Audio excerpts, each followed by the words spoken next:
国民党立法院党团提出刑法修正草案，要增加一条，表示国会罪。若是行政官员伫质询当中无老实讲，或者是反质询，上当会当关3年。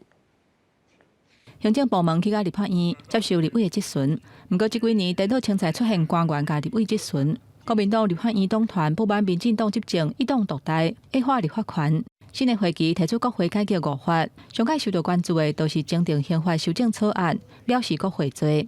行政部门官员出席立法院听证会答询的时阵，有虚伪陈述的情形，上当会当关3年，拘役或者是罚20万以下的罚金。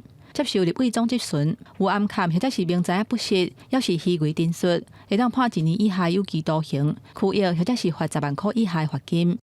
党意说了算，让立法权矮化，变成行政权的立法局，也因此是加强立法权的角色。而这个立法权不分蓝绿。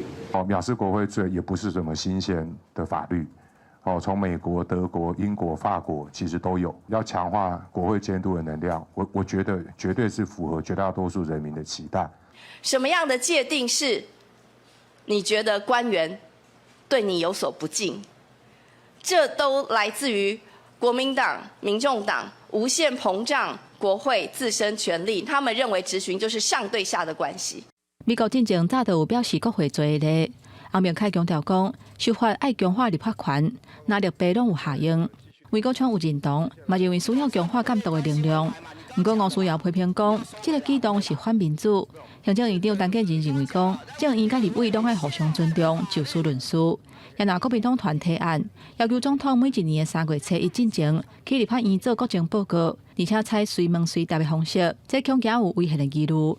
台湾民众党党团有提出我们的修法版本，然后也呼应赖清德总统，他好像也有意，要到立法院来进行国情报告。当然，我们的法案也绝对是优于国民党跟民众党的法案。